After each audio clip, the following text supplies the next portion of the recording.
Good evening, good morning, good afternoon, whenever the fuck you're tuning in. This is another episode of Tailgate Trash Talk brought to you by Backyard Sports.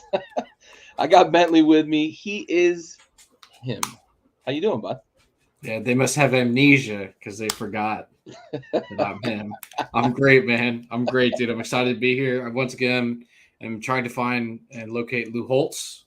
Yeah, Me and Ryan Day have yet to see him anywhere, but word is on the street that he's still alive, so good for him. he's still around there somewhere, man. And I made the joke this past weekend. I don't want to spoil necessarily the whole Notre Dame game, but I made the joke this weekend when it looked like Notre Dame was going to blow their lead that Lou Holtz must have made like the craziest deal with the devil to get his national championship because they ain't done shit. So, Yep. and they lose in the most fucking heartbreaking fashion, it seems. I know as like a Commanders and former Redskins fan, like we've lost some fucking tough ones and it's been a big disappointment, but to have the rich history that Notre Dame has and to lose in some of the like absurdly painstaking ways that they do, it's a tough go out there, man, in South Bend. So, but anyway, let's hop into it. Week 5 had some interesting games on the slate. We had some good ranked matchups. I thought right out the gates we were going to get a good matchup with Oregon State and Utah, but it seems that Utah misses Rising more than maybe we've even given credit for. Yeah. What do you think with this Utah team when Rising comes back and optimally, like, say they get him back next game, right? I think they're off this week, so say they get him back next week, right? Sure. Can they run the table? And if they run the table, would a one-loss Pac-12 team get in, considering the teams they would eventually have to go through on their schedule? Do you see that as a possibility? Yeah, I agree that I think that they miss him a lot more than we anticipated, kind of going into the year, right? We didn't know for sure when he was going to come back, and we talked about it a lot. Yeah. And I think between the both of us, we kind of decided that this defense was going to be able to carry them and that their playmakers were going to be explosive enough to kind of score enough points to tread water, right? That just doesn't seem to be the case, right? So they have a gauntlet coming up to close the year, right? They still have to play Southern Cal, they have to play Oregon, they have to play Washington, and they play Colorado to close out the season. I think it would be foolish of me to say that they can run the table. They need to get Cam Rising back in 2 weeks, right? So they have a bye week this week. That's another week for him to be healthy. They need to get him back for the home game versus Cal to get him spun up and back on pace in this offense. And right? That's not a bad tune-up game either, right? No. Like Cal, for all intents and purposes, let's be honest about it. Like Cal's not scaring a lot of teams in the Pac-12 this year. Yeah. That's not a bad tune-up to come back to. No. So I'm not going to go out and say they're going to be undefeated and run the table, or one loss, right, and run the table. However, they do have the benefit of playing in the Pac-12, which is going to cannibalize itself, as we've already seen take place, right? Oregon State with the loss, Colorado with the 2 losses, Washington looked beatable this weekend, Southern California looked beatable this weekend. Like, these are all teams that they're going to see going down the road. So if they are able to get Cam Rising back and get out of this gauntlet of a schedule they have coming down the stretch with one extra loss, putting them at 2 losses on the year, I think they have a good shot as anyone to win that conference championship, provided the other teams do their part and lose games as well. So do you think, and I know the answer was no coming into the season, right? Like we wouldn't have, if you lose a game in the Pac-12, you're eliminated from the playoff, right? Sure. Nobody nationally, maybe not even inside the Pac-12, right? If they wanted to be honest with themselves before the season, probably expected this in terms of like, at one point last week, they had 4 teams in the top 10, right? They had 7, 8, 9, 10. I think it's still 3 teams this week. If there's a one-loss Pac-12 champion, are they in the playoff? Yeah. With the way the Pac-12's played this year, right? I mean, they'd have to have a quality loss, right? Sure. Is it going to be USC loses to Washington or Oregon loses to USC or Utah? Right. Even Oregon State, Cal, right? Yeah, don't lose to Cal. Like, even if Oregon State has the one loss on the road to Wazoo, but they win the conference phenomenal this year. Exactly, and they win the conference championship still. Like, who says they can't play? Sure. Yeah. No doubt. All right, well let's jump back into week 5 here. Talk to me about a game you want to highlight, something that caught your eye this weekend that you want to talk about here. Yeah, so I would like to first give a shout out to myself for giving out the JMU -3 at home. Yeah, The undefeated JMU Dukes, best college football team in the state of Virginia. they are. It's kind of wild. All right, well let's start with the game of the weekend. Really, Ole Yeah, Miss LSU, yeah. right? 55-49. I mean, They that's put up a bill. yeah. Like I was on the under as I showed you. I think that cleared in the first half. I think, yeah. So like, obviously, I was very, very wrong, but I'm okay being wrong for the sake of a fun game like this, right? Yeah, College man, that's football is crazy, dude. great. College football is great when it comes down to whoever has the ball last. Yeah, And the Ole Miss that did not show up against Alabama showed up today, right? Now LSU's defense is not the Crimson Tide defense. I get that, but they're still an SEC West opponent. They're a very good team. they have a lot of playmakers on defense Yes, too. they That was absolutely probably the do. most surprising part to me. LSU running points up on Ole Miss didn't necessarily surprise me. Ole Miss matching them point for point Yeah. with all those playmakers on defense. Yeah. I really like what Lane Kiffin does. I'm kind of a Lane Kiffin fanboy, if I'm totally honest. I I just love like the Kiffin. guy. Yeah. I I love love a guy that's especially got no filter, dude. I at love a all. guy that's got no filter. When Yep. you're in that position and you've got no filter, even when the cameras are on, I fucking love it. 100%. My favorite thing he does is every year during Alabama week is he goes out and talks about how great Nick Saban is and how he learned so much from him and all this. And it's a no lose for him. If Right. they lose the game, Nick Saban's the GOAT. If they win, he just beat the GOAT. It's Beat the like, goat. yeah, I love Lane Kiffin, and I really, really like what they're doing at Ole Miss. I think Jackson Dart is an incredible quarterback, and they've got guys all over the field, especially on that offense. And their defense is improved. I know they gave up 49, but it's not the Robert Kimdichie Landshark defense, but it is better than we have seen in years in the past. Yep. Yeah. No, I agree. That game was nuts, and you didn't see it coming. And you get to like the end of the first quarter, and it's what 21-21. I think at the end of the first, it's like 35-28 at the end of the half, and you're sitting here thinking like, where'd this come from? Because it's the SEC, it's LSU's defense, and we started talking in the first half like last team to have the ball is going to win this fucking game, and it certainly came down to that because obviously, right, you win in overtime, and last team to have the ball wins, but usually, right, it can certainly go the other way, but this is a fun Ole Miss offense to watch too, and I think we got that on full display here against LSU. They did have them at home. I'll give them that, right? They were in Oxford. They weren't in the Bayou. Yep. But this is a very different team. You mentioned it than what we saw against Alabama, and maybe it is just that Alabama's getting better. We talked about it after the loss to Texas that like getting closer to the end of the season. You mentioned it specifically that what does Saban do best, and maybe we're starting to see that, right? Maybe this is the Bama team that was ranked as highly as were they to start the season, and you know you're looking at potentially, are we going to see this Bama team reach its full potential by the time the SEC championship comes around? And then we got a dogfight on our hands, right? Like for lack of a better fucking cliche with the Bulldogs, but this could get real in terms of Alabama, and you may look back and say, okay, well, Ole Miss had that stumble. If they end up the end of the season with a 1 or 2 loss record, like that's a tough SEC West. This offense is fun to watch, though. You mentioned Jackson Dart. He knows the offense. He's got full grasp of it this year. Last year we saw a little bit of growing pains with him, but they've got playmakers, man. They've got guys all over the field. They've got a couple of backs in the backfield that are real solid. So Judkins, 177 rushing yards against the fucking Tigers, man. Yep. Went nuts. That dude is a man. He runs angry behind his pads, too. Oh, yeah. 5'10", 210. I mean, that guy. Don't get in front of him. Ball, dude. What do they say? Get off the tracks if you get dodge a train or whatever. Get off the tracks and the train is coming through. Mm-hmm. What's another game that caught your eye this weekend, man? We had some really good finishes, some good ranked matchups. Yeah. Talk to me about another one. We so you and I were texting early in the day, the Penn State game. We thought maybe they were calling like a look ahead, or we weren't really sure what was going on, kind of a layover after the after the Iowa game where they shut out Iowa, right? They finally turned it on. They in the second half, at least, they scored 17 and then 14 to close it out in the fourth.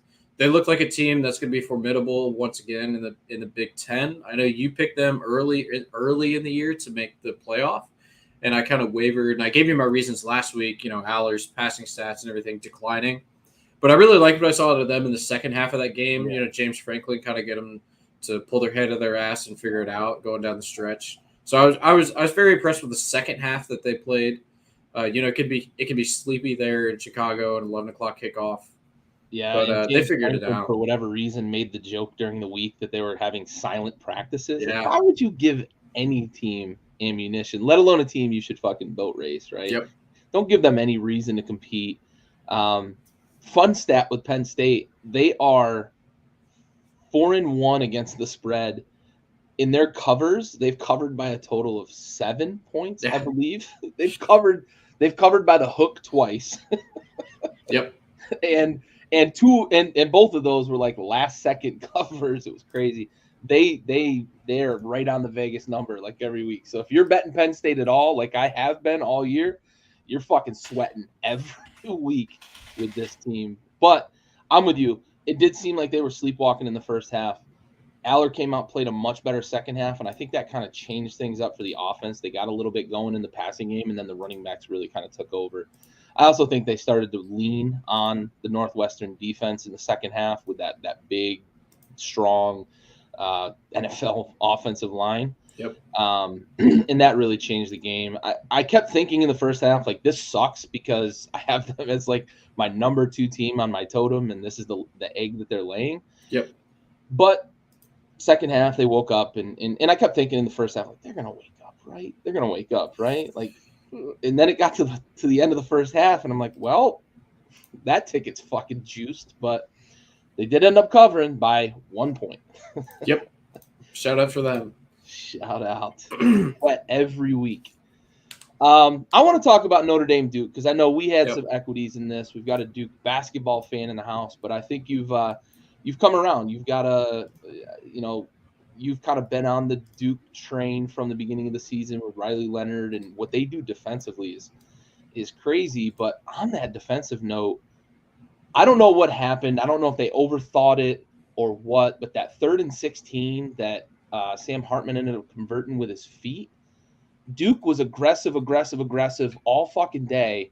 And then suddenly on that play, they just played like this weird prevent defense, and he was able to convert. And it was probably the biggest play of the day, right? And it didn't even end up. I mean, obviously you could convert on 3rd down, but it wasn't a do or die, right? You still had 4th down, but it ended up being probably the biggest play, which ended up leading to the game-winning points. But it felt like it was so out of character for them that I just think they might have like overthought it. Hey, play the sticks and let's not let anything behind us. But then you get a guy, you have to know how athletic Sam Hartman is. He's sneaky athletic, sure, but like he's been in the ACC for fucking 10 years, man. So, like, sneaky athletic. Seen him. You see, yeah, coach's kid, first one in, last one out.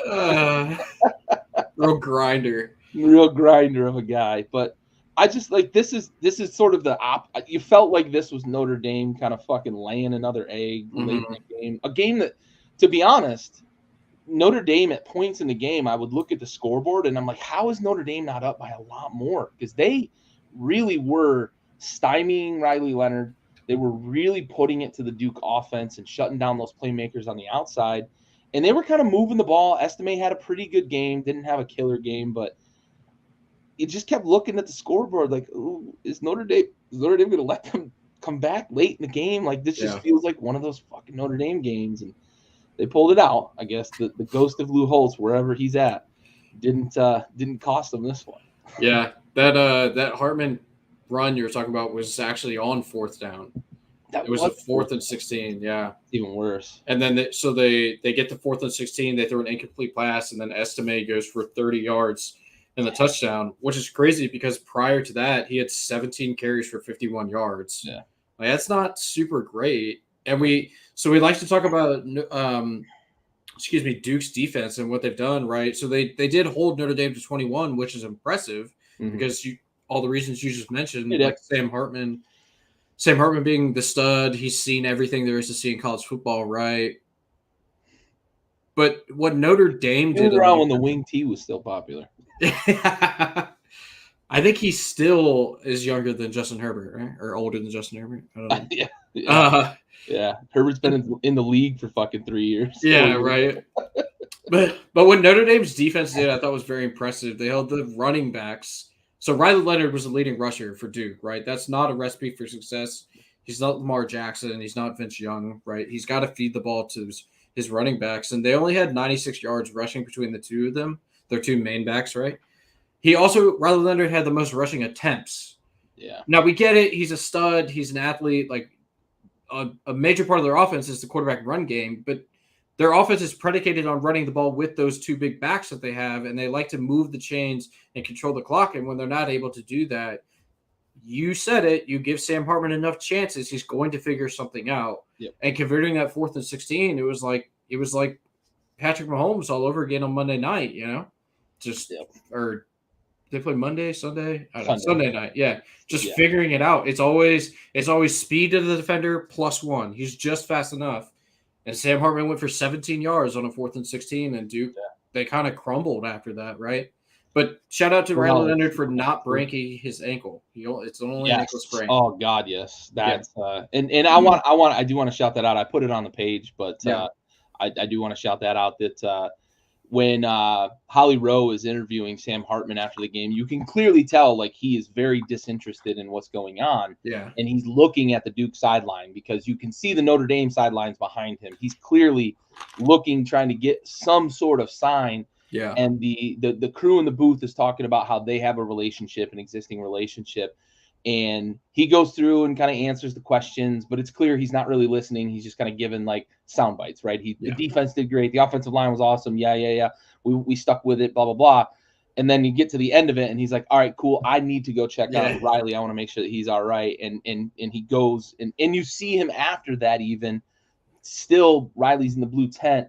Hartman stood there for what probably felt like an eternity, right? But it was clearly minutes that he stood there and waited. That is like one hat tip to, his parents, right? You're raising a fucking man. Yeah. But also hat tip to him, that young man, I guess I should say old man, right? But hat tip to him, man. That is like, that's cool. That's stuff you don't see every day. And that really like warms your heart, Yeah. It's leadership. So that's awesome. But yeah, that was a big game. And I don't think it's an indictment on Duke. I think that they're still one of the best teams in the ACC. Yeah. I love what they're building there. I don't know if they're going to be able to keep Elko around for long, but he seems to love it there. When they had him as a guest on game day, they were like, who's the next coach at A&M or, a couple different universities. And McAfee mentioned Elko a couple of times, and Elko was actually coming up to the stage, and Elko was like, no. And so it might be lip service, but who knows? Like Saban was never going to go back to college either, right? Yeah. I mean, they have as big of an endowment as any school out there. Right. Money's not going to be a problem for them. Yeah. If they want to keep him, right? Money's, like you said, not a problem. It's more about usually these schools like a Duke and, UNC or Syracuse has had a couple of guys come through that go on. It's usually about the prestige of the program. Some big SEC program comes calling or something. I mean, Duke has had legendary coaches in the past, right? Like Spurrier was there, Lou Holtz was there. Yeah. I mean, it's not unheard of for Duke to have big name coaches at their program. It's just they do typically tend to move on to somewhere else. But with the Michigan State actually was the one when he was actually on the stage that they were talking about. But oh god, I don't see Michigan State as an upgrade over Duke though. No, necessarily. I don't think of Michigan State as like this huge, historically relevant, tradition-laden football program. Like I know D'Antonio had a great run, but they didn't win national championships and they didn't win a lot of Big Ten championships. Would they win 2? I think under D'Antonio, maybe 3. Yeah.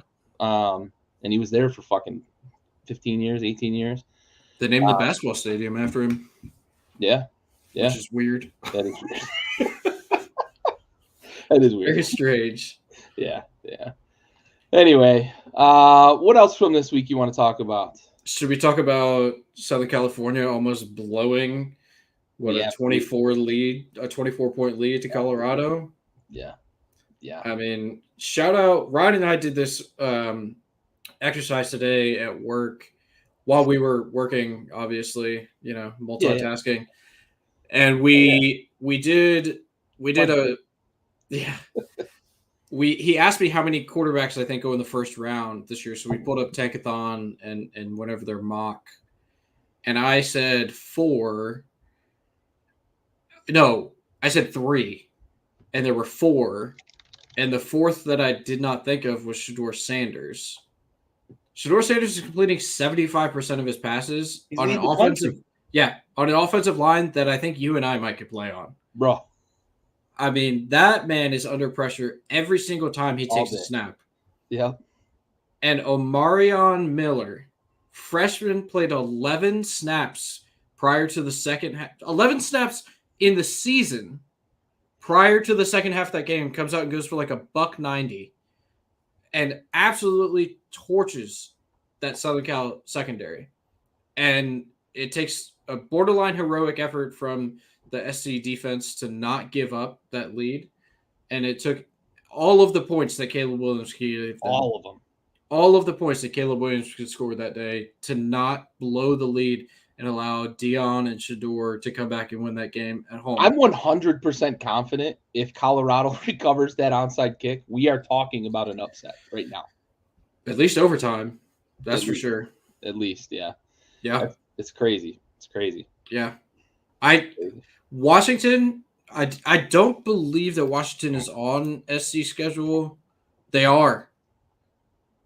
Now, Washington has to go to the Coliseum, which is not really like a bad thing. There's no real home field advantage in the Coliseum. It's LA. Yeah, it's still a road game, though, like whatever. But they play – oh, boy. They play Washington, and then they have to go to Eugene to play Oregon. Those offenses are going to commit murder of the first degree to that Southern Cal defense, specifically the secondary. I was pretty impressed with the Southern Cal front seven. They were able to stop the run pretty well. But once it got out of hand and it was just passing, they fucking that secondary is bad. They're bad. Michael Penix might throw for 600 yards. Jesus Christ, he better put on his fucking surgeon scrubs because this defense. Oh my God, he's gonna carve him up so bad. And then you go up to Oregon with all them fucking playmakers. Yep. Yeah, Caleb's gonna have to score 60 in Eugene. I think he's gonna have to score 60 in Eugene to win. Yeah, probably. I honestly believe that Oregon's probably gonna score at least 8 touchdowns in that game. They're just that good offensively. Yeah, 2 a quarter. Yeah, terrible. Their defense is terrible. Yeah. But yeah, I don't want it to get lost too much. But yeah, that's a big kudos to. Prime and Shador and crew because they're missing Travis Hunter. They were missing Shiloh for this game. 2 of their defensive stalwarts, especially in the secondary against Caleb Williams and those playmakers at USC or Southern Cal. Sorry. Thank you. But they easily could have just shut it down at halftime, right? 6 quarters of just getting gassed. And they could have shut it down because they got fucking lit up against Oregon and they got lit up for the first half against Southern Cal. But that's such a heroic effort in the second half. Behind that offensive line, Shador was staring down the pressure. I think he did a better job of being decisive in the second half too. I think against Oregon, he was doing it quite a bit. And early in this game, I think he was doing it as well. Trying to play a little bit of hero ball and trying to hold the ball long, looking for the playmaker, looking for the deep ball, looking for that home run. And without Travis Hunter, I don't think that offense is what it is, right? Jimmy Horn's more of kind of a good route runner, underneath guy who's going to get you a lot of catches and can do a little bit after the catch. And after that, it's kind of a drop off to like they've got some guys, but they don't have guys like Travis Hunter. They're missing him badly. It wouldn't have made a difference against Oregon, I don't believe. But I think against this USC secondary, we might have seen a different tune with how bad they are. We may have seen a little bit of a different tune, and this could have gone the other way had Travis Hunter played. Southern Cal just doesn't – they don't seem to have it. And I was texting during the game, you and another group. I said, like, this defense is going to be a liability in Eugene. It is going to be a liability. I think it's going to take 60. Truthfully, I think it's going to take 60 from Caleb and company to go up to Eugene and pull off that win. I think we're going to be favored. I think USC will be ranked higher than them still, but I think Oregon will be favored if USC knocks off Washington, assuming they knock off Washington in the Coliseum. Yeah, I mean they have to go. They have to go to Notre Dame and then host Utah and go to Cal before they even play Washington. Yeah. And then they get Oregon. So, like, they have a murderer's row even getting to that Oregon game undefeated. Yeah, that's fair. That's fair. That Notre Dame game is going to be scary for them because Notre Dame's defense can play. Yeah. Yeah. Let Sam Hartman get loose against that USC secondary. Woo, baby. Any others you want to highlight here? Yeah. Just a couple. Eli Drinkwitz has Missouri on the right path. Yeah. They looked really good this weekend. I know they played Vanderbilt, but, like, he has Brady Cook spinning the rock like one of the best quarterbacks in the country. The dude is just flat out balling.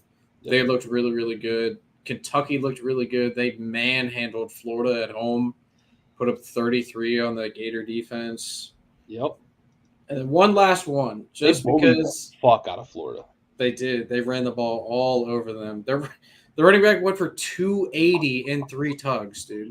Like, that's tough. Oh, and that's a team that's tired just thinking about running 280 yards. Yep. And that Kentucky team was a team that we highlighted coming into the year because they brought over Drew Leary from North Carolina State. We're like, oh, maybe Stoops is going to throw the rock. Nope. They're toting it, baby. Toting it. One last one from the week. Do you hear that? Do you hear that sound? That's the Tide, and it's rolling, baby. It's rolling, baby. Alabama is not dead. Yep. My playoff pick is still alive. Yep. That quarterback situation, still not great, but Nick Saban has got that defense back on track, and they're getting the ball out of Milroe's hands and getting That's it to the playmakers. Important part. Yep. Get it outside, get it out of his hands quickly, short throws, and then let him run. Yep. Let him quarterback run game. Ran the ball 11 times in that game. That offensive line's playing better too. Yep. They are much more successful turning around and putting it in the belly of those running backs than they were against Texas. Yes. And maybe that's just a credit to Texas defense, which we did talk about the fact that they've got guys on defense, big, fast, athletic, strong. They're really good defensively. So maybe that's more of credit to Texas than it is indictment on Alabama from that game, or maybe it's a mix of both. I still come back to what you said after that Texas loss, that like this just feels like old Nicky's just figuring it out, man. Just getting these guys ready for when it matters down the stretch here. Let's just keep checking off these wins as we get closer to the SEC title game. And you said it, the Tide is rolling right now because that was a big win. Going into Starkville is not easy. Nope. And they played a fairly tough game Mississippi State squad who's obviously anybody's going to get up when Alabama comes to town. You're going to get up as much as you can. And they really just took it to them. And they're starting to look like the Alabama team that was ranked number 2 to start the season and one that we both picked to make the playoffs. So we'll see, man. They may have figured something out there with that quick hit offense. So last one I want to talk about is Fresno State, man. I mentioned it last week. I was worried. They didn't lose outright, so I have to say, like, they avoided that trap, but they didn't look great against Nevada. And they've got a Wyoming squad this week that gave Texas all the fucking smoke that Texas could handle when Texas went up to Wyoming. And Fresno's going up to Wyoming, and that's not an easy place to play. And this Wyoming team looks like they've got a little something to offer, and it's only a 6-point spread for a ranked Fresno State team who's playing Wyoming. So they didn't fall victim to the trap, but they didn't look great. And it always seems like these teams that kind of sneak in at the bottom of the rankings, I don't know, man. They lay an egg. Watch out for that potential upset this weekend with Wyoming. Yeah, I mean their quarterback threw 2 picks, which I think really set them back. Yep. I think I think picking them to cover was the right choice. Yep. But yeah, they didn't look great. Obviously, they didn't cover, but the 2 picks from Keene just really kind of halted their offense there. Yeah, that changed a lot for sure. Yep. All right. Let's shift gears. Let's talk week 6. Let's talk upcoming week. We've got right out the gate, noon kickoff. We've got the Red River rivalry. It is top 10 against top 10. It is Big 12 Blue Blood versus Big 12 Blue Blood for one more season anyway. Yeah. But it's just an SEC rivalry. Now it's an SEC rivalry, yeah. Add it to the list. Yep. So talk to me, Oklahoma, Texas, man. So we're on opposite sides on this. So you've got Texas covering the 6.5, so winning by at least a tug. And we talked a little bit earlier, and I kind of told you my feelings. I think this is going to be a tight game, so I'm taking Oklahoma with the points. But talk to me, how's Texas cover this touchdown spread?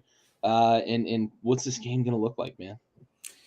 All right, so I'm going to read a list of teams, and you tell me how you feel about them. You could do it collectively as a whole. Arkansas State, SMU, Tulsa, Cincinnati, Iowa State. Do any of those move the needle for you? No. Okay, so Oklahoma is 5-0 against the spread, and they've beaten all of those teams. Yeah. They are obviously a fantastic football team. Dylan Gabriel is playing like lights out, right? Venables has those boys balling. He's got the defense on track like he did at Clemson back in the day. However, they have not played Quinn Ewers yet, and his 4 NFL, playmakers, and the 5 NFL starters they have on the defensive side of the ball starting up front. The tight end for Texas, whose name is escaping me at the moment, is probably the second best tight end in the country behind Brock Bowers, who might be a top 5 draft pick in the NFL draft. And he's a true freshman. Yep. Like, I understand that Oklahoma is 5-0 against the spread, and I agree that it's going to be probably a 1-score game. I just 6.5 feels like a lot, man. Like, if you're telling me they win by a touchdown, I'm good with that. I think Texas wins this straight up. It would not surprise me if I'm wrong, and Oklahoma covers or even wins straight up. It wouldn't shock me if you tell me that, because Texas has a history of kind of laying eggs in these big games. Yeah. But I did pick Texas to beat Alabama on the road, and I was right there. Nailed it.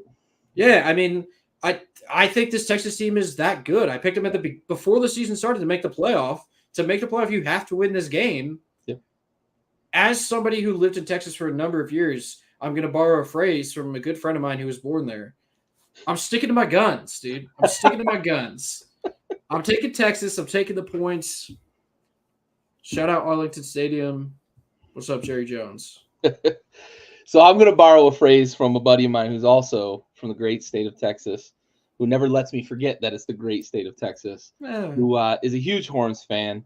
And before I talk about why I'm taking OU with the points, I'm going to say it's 7:34 p.m. here on the East Coast, and OU still sucks. Shout out Raul. Had to get that one in there for you, bud, if you're watching or if you're watching later. But hook 'em, baby. I think Texas wins the game. I'm going to say that right off the bat, right? I think Texas wins. If I'm betting money line, I'm taking Texas to win this game.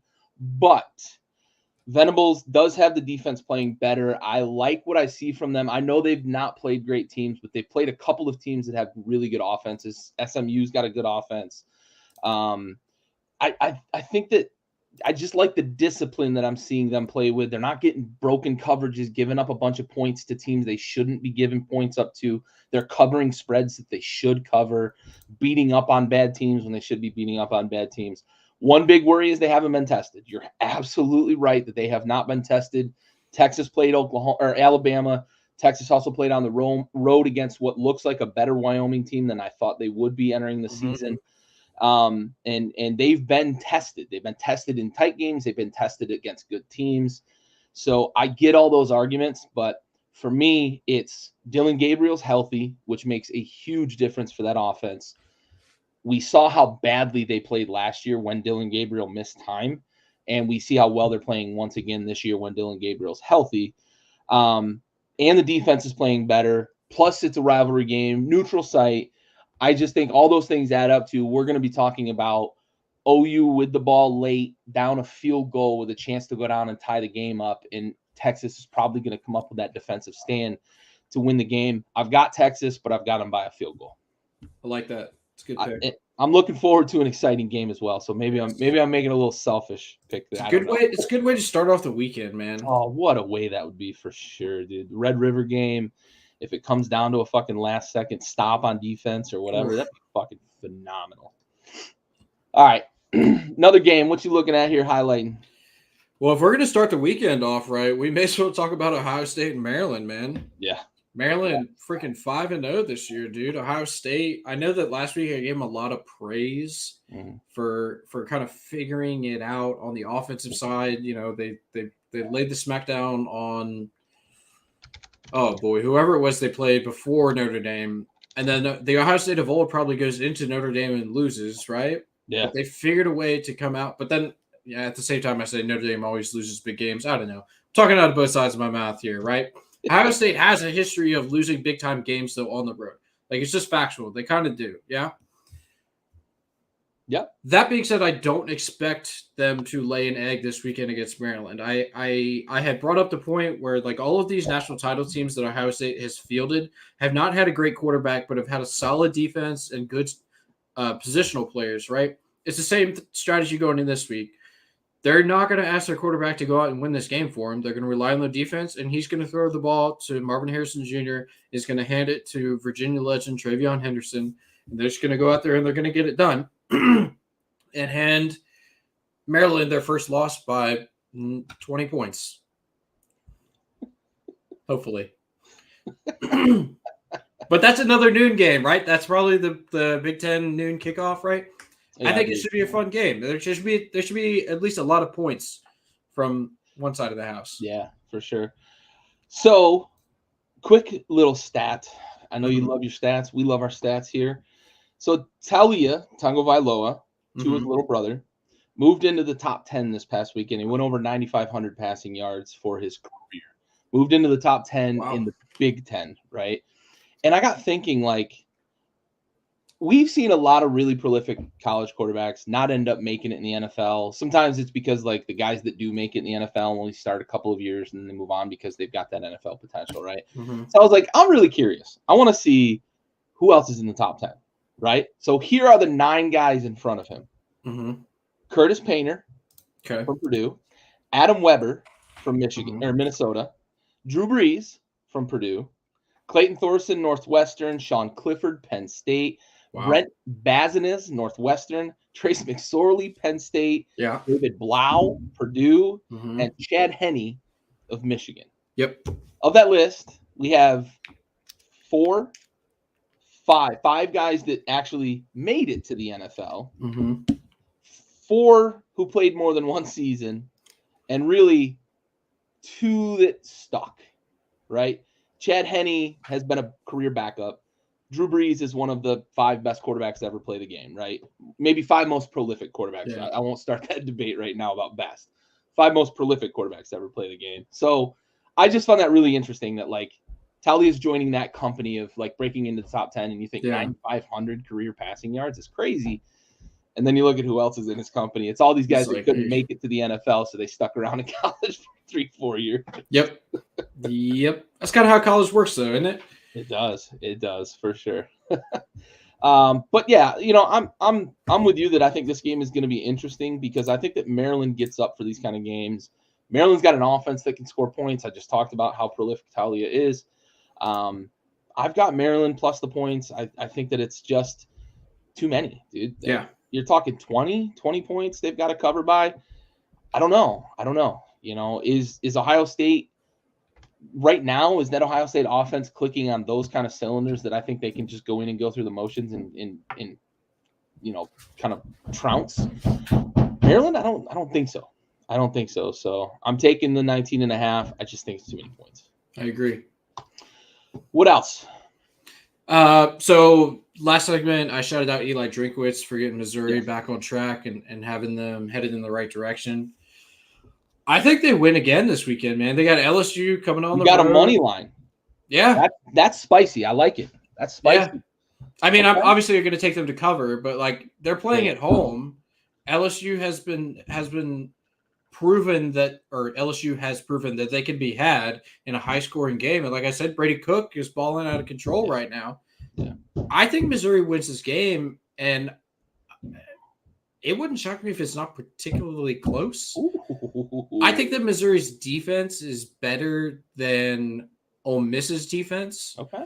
I don't know. I just like Missouri in this matchup for some reason. I didn't have any. It's just a gut feeling, right? I don't have numbers to really throw at you for this specific one, but I'm not I almost called him Les Miles. Wow. The old the Notre Dame coach, Brian Kelly. Brian Kelly. I'm not a Brian Kelly guy. I think that he has been known to lose locker rooms. It happened a couple times at Notre Dame, right? Yep. But they held on and stuck with him.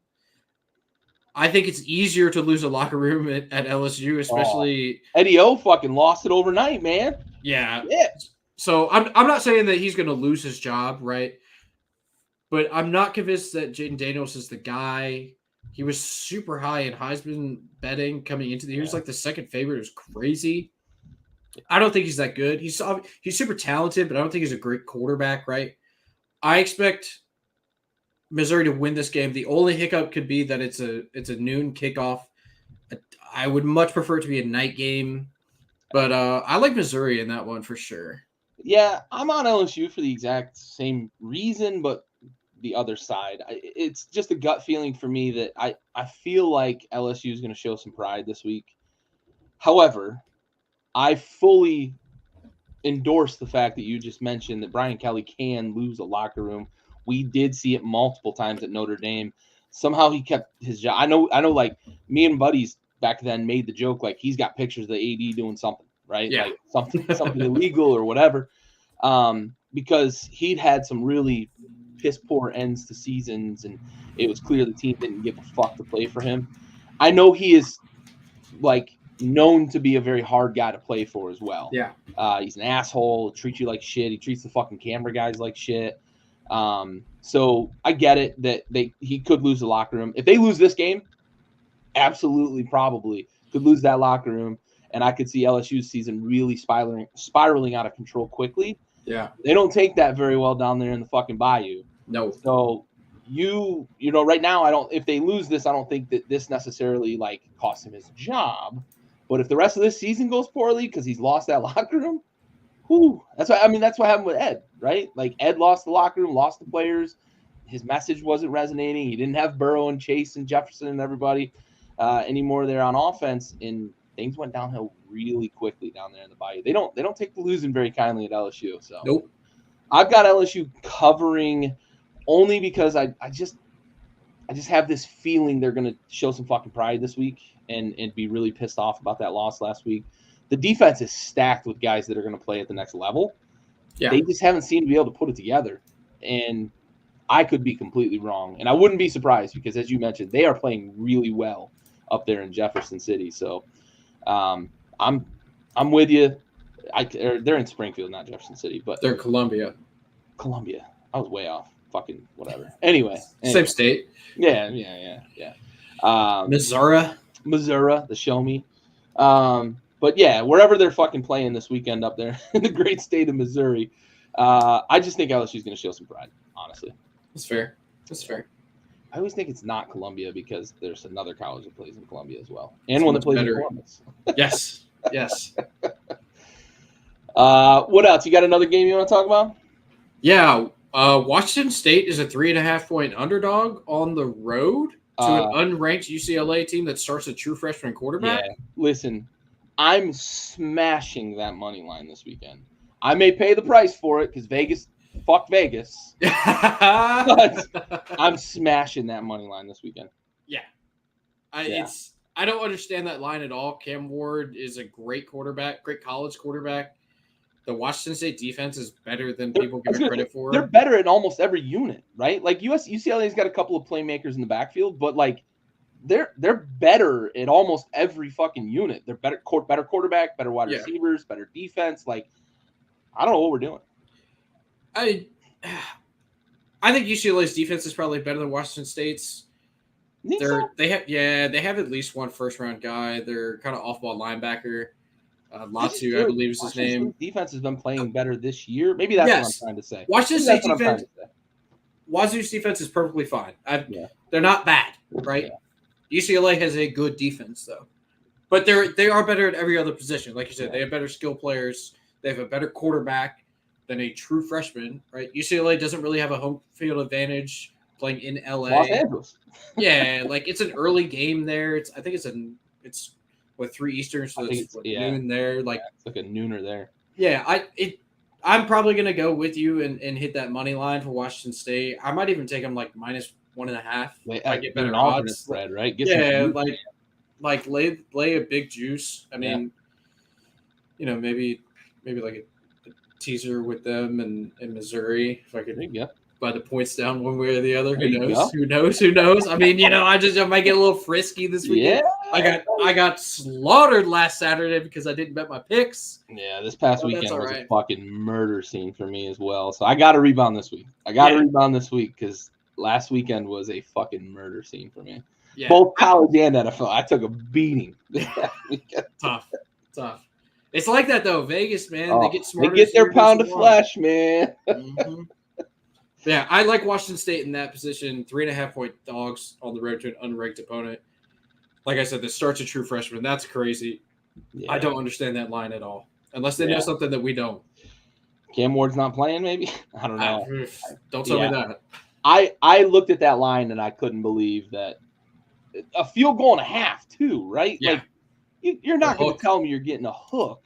Mm-mm. No way. Crazy, no way. Man. That's wild. Vegas fucking always knows, but fuck Vegas. Yep. I want to talk a little bit about 2 games here real quick. Okay. Kentucky, Georgia. Yep. We just watched Kentucky bully Florida, like summarily bully Florida. And I remember at the beginning of the season, I kind of like half threw in like nobody in the East really is going to compete with Georgia this year, even though Georgia, we sort of talked about the fact that like they're not the boogeyman that they've been the last couple of years. They retooled and reloaded fine, but they don't have what they've had in the past with like all these NFL players that are going to be playing in the NFL next year on defense, right? They've got guys that are eventually going to play in the NFL, but they're young on defense. I like what Kentucky's doing, and I kind of threw it out there like half jokingly, like Kentucky might be the team that competes with them in the East, might be the team that could maybe surprise them. And coming into this weekend, it's a 14-point spread. I'm taking the points, but I'm going to throw it out there that I'm going to throw a couple ducats on this upset.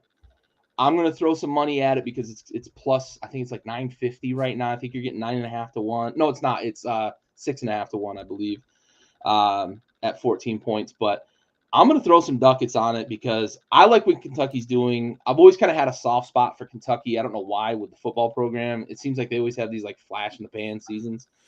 And I like what Mark Stoops has done there building a program. I like that they can run the ball. I like that they are committed to running the ball, which I think is how you can get Georgia if you don't give up a bunch of points defensively and have to start throwing the ball. I think you can get Georgia that way. I'm gonna go out on a limb. I'm gonna pick Kentucky money line, and I'm gonna stick with it, knowing full well that like 14 points is still 14 points and it's still fucking Georgia. But yeah, I'm all in. I'm gonna be wearing my Kentucky blue this weekend during this game. Yeah. You can call me crazy. So I've been to Athens, Georgia. Mm-hmm. I've been to Sanford Stadium. Mm-hmm. I've been there when the sun goes down mm-hmm. and they turn all the lights off. And there's these red lights that just show up everywhere. And then the lights come back on and you can't hear a goddamn thing. Not a single thing. Yeah. And that was prior to Georgia winning back-to-back national titles. Yeah. This is a 7 p.m. kick. It is. In Athens, Georgia. A school that has so much pride, and they were so bad for so long. Well, bad is probably not the right word. Relative. They didn't win for so long. They weren't relevant in the SEC for a long time. like you had the Florida run, and then Alabama was doing their Yep. thing, and just in the last 5 years have they become a superpower once again since like the Herschel Walker days. Yeah. I don't love the 14.5, but I'm taking it because it is Georgia. The pedigree is there. Stoops is a fine coach. Don't get me wrong. I love that they can run the ball, but Benny Snell is not walking through that door. All-time SEC leading rusher. Yeah. Benny Snell is not walking through that door. Georgia has, excuse the pun, dogs on defense that Florida just doesn't have right now. Yeah. All of the Florida dogs now play at Georgia. Yeah. All right? Like, that's just a matter of fact. They play They at did have Georgia. an exodus. They Yeah. did have an exodus. I watched this Georgia team come out and shut out South Carolina in the second half of that game in the middle of the afternoon. Like they took offense to the first half. Yeah. And let me tell you what, I'm not here to tell you that South Carolina is a better team than Kentucky, even though I think that they are. I think our offense is more explosive than the Kentucky offense. But 14 and the hook is a lot to make up going into Sanford Stadium at night. Carson Beck has been playing a lot better. That defense, even with the mass exodus of talent going to the NFL, is still very, very good. Yep. And they have the better coach. Yep. I'm taking Georgia. I understand your rationale. I think that Georgia can be had, but it's going to take it's going to take a Washington or a Caleb Williams. Like, it's going to take a team that can come up and put 45 on them. Yeah. And I don't think Kentucky is that team. Their defense Maybe I'm is betting with my heart. Totally fine. Because I'm doing the same thing. I hate Kentucky. Yeah. Yeah. But I will take the 14.5, and we can be on opposite sides. I like it. Well, that's something to talk about next week. Yes, sir. And last one I want to talk real briefly is Notre Dame Louisville. Louisville's now ranked, which I think Louisville to me is the most probably surprising 5-0 team right now in the country, maybe. Also, like, I've watched now 3 Louisville games because they always seem to like just be in a slot where there's not somebody else playing that I want to watch. Yep. So I end up watching fucking Louisville, and they're not good. I don't know how they're 5-0. They've had 2 games that they should have lost. Two of the games that I've watched, they should have lost. And somehow the other team just gave it away late in the game. They're okay defensively. They're okay at quarterback, but their 7 seems insulting to Notre Dame to me. So this is another one. I'm going to smash this number because Louisville's defense is not slowing down Estime. It's not slowing down Sam Hartman. I don't see that happening. I think Notre Dame's going to score in the high 30s, and I don't think Louisville scores anywhere near 30 on Notre Dame. So I think this is another line. It's 7. It's a touchdown. I get it, but this is one that I'm hammering the line on this one. Yeah, I'm looking at it right now at 6.5. Yeah, if I can get the hook back off this 7 number that I saw on this from ESPN earlier, it's been bet down, obviously, right? Yes, so yeah. It's probably sharps money, and they're probably gonna fucking beat me, but this line feels disrespectful. I've watched Louisville; they are not good, and I know it's a home game for them. I believe it's like a 7:30 kickoff, so night game, whatever, the atmosphere. I don't know, man. I don't see it. I don't see it. So we have spoken on this podcast probably a few times now about how college sports are one of the few places where home field advantage still matters, whether it's basketball or football, right? And I just laid out this whole thing about Kentucky going to Sanford Stadium at night, and I totally get it, right? Notre Dame has played in that atmosphere already once this year. Granted, they were the home team, but they lost that game. So they were able to see what it takes to go into an atmosphere like that and reverse the script and win that game. And we talked about it earlier. They have Sam Hartman, who's seen everything that there is to see, including this exact same Louisville team from last year. This team. Exactly. Yes, I'm absolutely going to hit that 6.5. You're not getting much value. They're minus 275 on the money line. So unless you're really playing it big, it's not worth it. But that's 6.5. Yeah, like if you get that hook back the other way, I agree. I think you mentioned it. That Louisville defense is not great. They're not going to be able to shut down Estimate and the 26 other running backs that Notre Dame uses. They roll a bunch out. Yeah, it's kind of wild. And that Notre Dame defense is really, really good. We mentioned earlier what they did to Duke, and they were able to almost A bottle very, up. very good Duke team too. Yes, absolutely. A running game that Duke has Yes. really pushed to the forefront of their program. Yep. As well as what they were able to do to Ohio State in their prior to fucking blowing it at the end. Right. I mean, but again, we talked about that game too. Like you send the quarterback out there in a 2-minute offense and just let him ball and not think about. You call 2 plays, you let him choose which one. Yeah, like you don't think, just go out there and play ball, and that's kind of where quarterbacks thrive a lot these days. But I don't know that Louisville's going to have the opportunity to have a game-winning 2-minute drive. Yeah, I think the line is at 6.5, and I'm going to take that thing. Absolutely.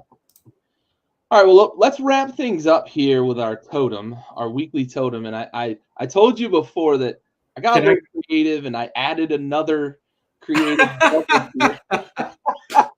So I added an asterisk because I fully believe that the winner of this Texas OU game runs the table the rest of the season and finishes undefeated. And I believe that an undefeated Big 12 champion, with having gone through, either Texas will have gone through Alabama and OU in addition to the other pretty good Big 12 teams, or Oklahoma will have gone through Texas, who went through Alabama and the rest of the pretty good Big 12 teams. Yeah. I think that the winner of this game runs the table, gets in. So that's my cute little OU asterisk on the horn of the Texas Longhorn.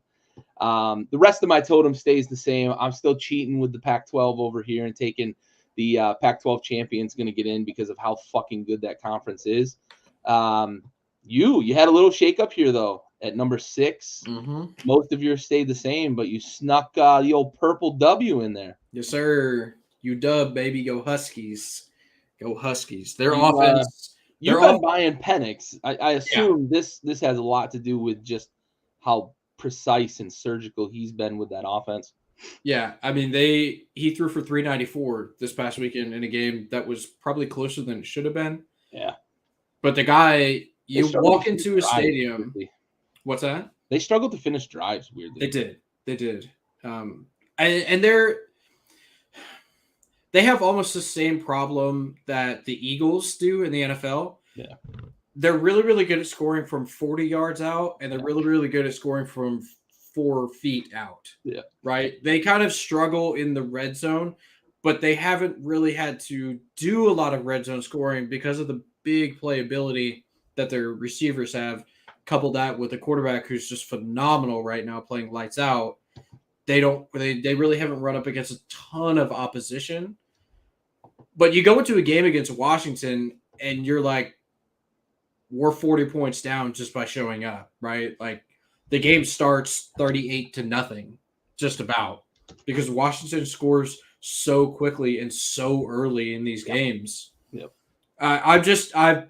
They have been the offense that has impressed me the most. Yep. I understand Caleb Williams, right? He's the most impressive player to watch. But this Washington offense all around, because they can even mix it up and run the ball a little, right? Like, so can USC. You know, we're terrible, but you know, Spencer Rattler's able to throw the ball around. But Southern California, who most people would probably recognize as USC, they have a former actual USC running back there, Marshawn Lloyd, right? So they have a very good offense, but it's not as good, I don't think, as the Washington offense. So that is the reason I would put them up there. And I'm waiting for them to have a real test against a big-time opponent. And if they win a game like that, I would be ready to put them into my top 4 over probably Florida State, who I think is just as good, but like, their offense has not been as impressive to me as has the Huskies' offense. Yeah, and I can't argue with that logic because I already have the entire Pac-12 conference over at Florida State. So, well, yeah, if you were to put all of the Pac-12 teams together, they probably would beat Florida State. I would have to imagine that's not a close game. Oh, yeah. I agree, though. I think when you talk about the difference between those two offenses, it's one has this supernova in Caleb Williams and a lot of good players around him. Whereas in Washington, they've got a guy in Michael Penix who knows how to run the offense with like Masters level, expertise when it comes to running this offense. And they've got guys at every position. It's a complete offense. And I'll be honest, I was tempted in the weeks before I decided to just throw the whole Pac-12 in there. I was tempted to put Washington in, which would have given me fucking USC and Washington, and I was considering Oregon, and I was considering like if Washington State continues this run and they end up fucking running the table, obviously they're going to get in. So it's not out of the blue. We've talked a lot about Washington already, but like we both love this Washington offense, and they are absolutely the most impressive offense across the country this year. Yep. And all right, buddy. They have a first-round pass rusher on that defense too. Yeah, so they can create a little bit of pass rush if need be. Absolutely. All right, buddy. Well, that brings us to the conclusion of another great episode. I appreciate you. You got any closing thoughts on our way out? I do. Just a couple. And I promise I'll be quick. Rutgers is a 14-point dog going on the road to Wisconsin. They're 4-0-1 against the spread this year. That's an interesting line to me. Wisconsin has not been phenomenal. So if you want to play the 14, I think that's not bad. I think they're over there playing like, let's figure it out on offense. It's so weird, that offense. They won't just turn around and hand the ball off. And they've got really good running backs, 2 really good running backs there. The Dairy Raid, baby. Yeah, it's crazy. Like, I don't know. I mean, I understand long-term that's the offense they want to run, but like, you got to ease your way into it. You ain't got the guys there to do that. Not yet. And then one other one of note, Iowa, I believe, is going to be without their quarterback this weekend. And they are still 2.5-point favorites at home to Purdue. Purdue has a pretty good run offense, so if they're able to score some points, maybe go up like 6-8 early, it's over. Yeah, it's kind of over there. But Purdue's plus 2.5 going to Iowa, so that should be an interesting game. I would probably play Purdue, but then again, I got hammered last weekend, so who knows? Yeah, be careful. Yeah, that's the problem. We both did pretty well on picks, and we both took a fucking savage beating this past weekend. So don't listen to us like on our way out the door. Look at the picks we made and just go with that, because we're doing all right there. Yep. We just can't seem to figure it out once Saturday comes around. Yeah, it's not great, but we survive. Yeah. All right, man. Well, here's to a big weekend. We got some really good matchups this weekend. Red River rivalry, baby. Yes, sir. And we're starting to get into the deep heart of conference schedules. So we're getting these really good matchups every week. For Bentley, for the rest of the family here at Backyard Sports, we appreciate everybody tuning in. We are out.